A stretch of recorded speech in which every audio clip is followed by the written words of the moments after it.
In the next two videos, we'll look at the sixth topic in deep learning, dropout of neural networks.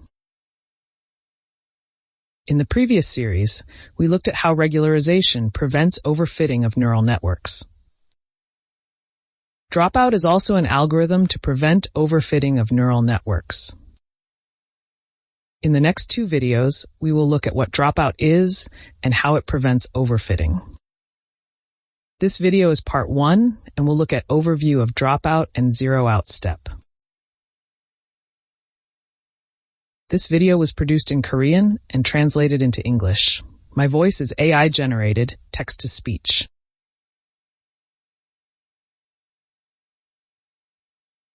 Let's take a look at the full table of contents. Dropout works in two steps, zero-out and scaling. In the first video, we will look at the zero-out step. And let's look at the ensemble effect due to dropout. Finally, let's write a code to verify the zero-out. In the second video, we'll look at the scaling step of dropout. There are two types of scaling methods. Scale down, which is performed during the prediction stage,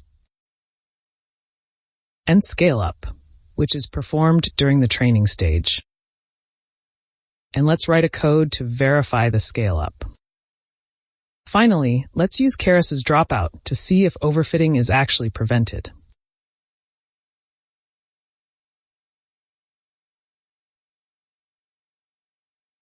Dropout is one of the ways to prevent overfitting. It works in two steps, zero-out and scaling. When applying dropout, during the training process, some neurons in the hidden layer or input layer are randomly selected, and the outputs of those neurons are set to 0. Let's say we apply dropout to this hidden layer, and 1 out of 5 neurons is randomly dropped. If the second neuron is selected, set the output of this neuron to 0. This is zero-out step. If the output of a neuron is 0, any weights connected to that neuron will not be updated during training. These 5 weights connected to this neuron are not updated during training. At each iteration, some neurons are selected and dropped, resulting in a thin network with those neurons excluded. If this neuron is dropped, we can think of the hidden layer as having 4 neurons, making the network smaller. In the next iteration, another neuron will be selected and dropped. In the prediction process, all neurons are used without dropout any neurons. Because the training and prediction processes work differently, it is necessary to scale the outputs of neurons.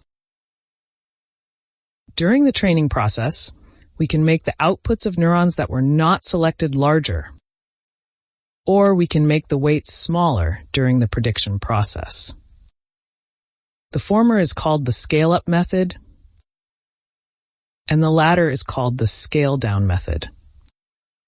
Keris uses the scale-up method. We'll look at how scale-up and scale-down work in the next video.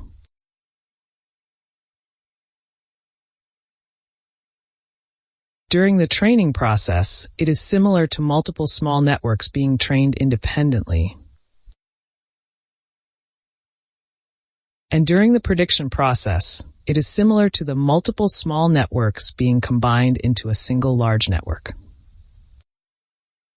This is similar to bagging in ensemble methods. This leads to ensemble effects, which reduce the variance of predictions and stabilize the model. This will help prevent overfitting. For example, in the first iteration of the training process, these 2 neurons are dropped, resulting in a small model with 3 neurons in the hidden layer. Let's assume that in the second iteration, these 2 neurons are dropped. And in the third iteration, these 2 neurons are dropped. This has the effect of deleting some neurons in each iteration. resulting in multiple smaller models. Since no neurons are dropped during the prediction process, all 5 neurons in the hidden layer are used. This has the similar effect as combining all the small models above. This is similar to bagging in ensemble methods.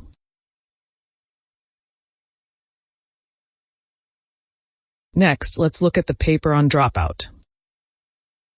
Dropout is an algorithm proposed by Nitish Srivastava, Geoffrey Hinton et al. In 2014. This was proposed to solve the overfitting problem. The key idea is to randomly drop units during training. This significantly reduces overfitting and gives major improvements over other regularization methods.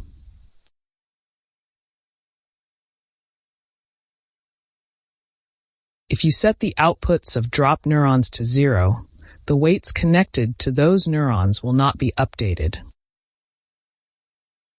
The reason is because of the backpropagation algorithm. Let's say the second neuron in this hidden layer is dropped.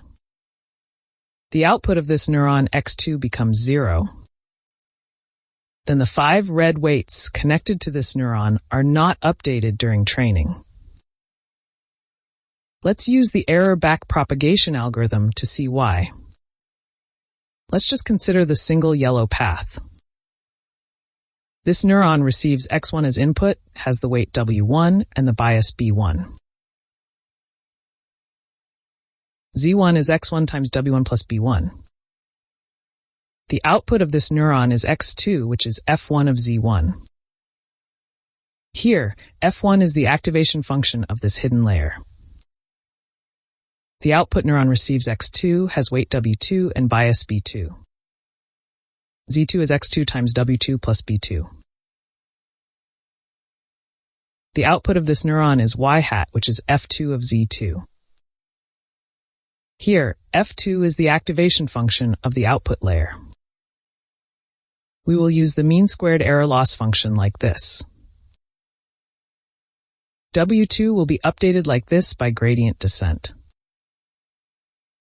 The gradient of loss L with respect to W2 can be written by the chain rule as follows. The partial derivative of Z2 with respect to W2 is X2. Since X2 becomes 0 due to dropout, the gradient of L with respect to W2 becomes 0. Therefore, W2 is not updated and retains its previous value. W1 is also updated in this way.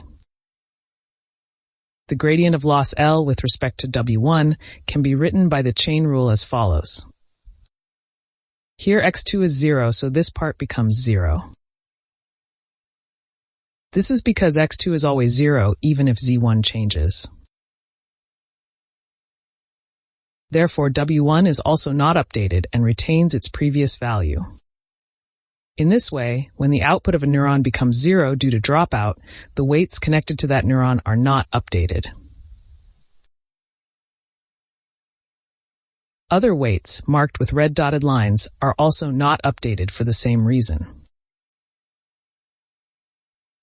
In this iteration, it is as if this neuron is removed from the network.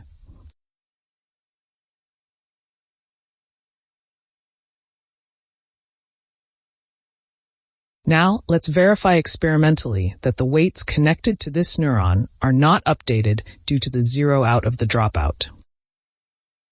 Let's use a simple XOR dataset. Generate a mask matrix that sets the output of the third neuron in the hidden layer to 0. And create a neural network model like the one on the right. Create a hidden layer with 4 neurons. Multiply the output matrix of this hidden layer by the mask matrix created above. Then the outputs of the third neuron will always be 0. That is, this is the code that always drops the third neuron. Dropout randomly selects and drops some neurons, but for the sake of the experiment, let's assume that the third neuron is always dropped. create and compile a model for training. And we create 2 additional models to check the outputs H1 and H2 of the hidden layer. H1 is the output before this neuron is dropped, and H2 is the output after this neuron is dropped.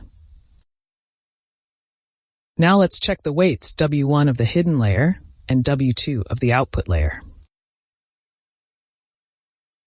And then we train this model. After training, let's input the data X into this neural network and check the outputs of the hidden layer H1 and H2. The third column of the H2 matrix will be all 0.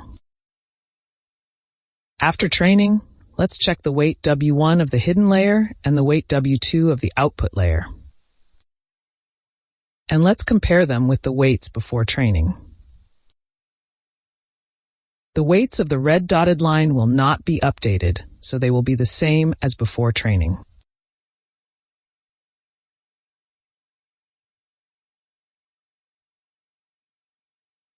Let's check the results. W1 and W2 before training are as follows. W1 is a 2x4 matrix, and W2 is a 4x1 matrix.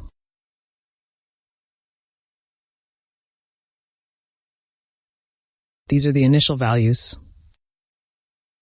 Next, let's check the outputs of the hidden layer, H1 and H2, when data X is input after training. H1 is a 4x4 matrix. The number of rows is the number of data points, and the number of columns is the number of neurons in the hidden layer. In H2, the outputs after the third neuron is dropped. You can see that the values on the third column are all 0. This is because we use the mask matrix to force them to 0. Next, let's check the values of W1 and W2 after training. You can see that the third column of the W1 matrix is not updated and retains its initial value. The third column of the W2 matrix is also not updated.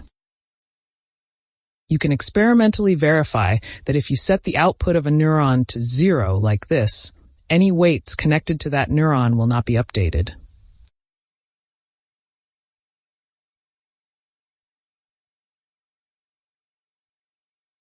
Let's run this code. The third column of W1 is not updated. And the third column of W2 is also not updated.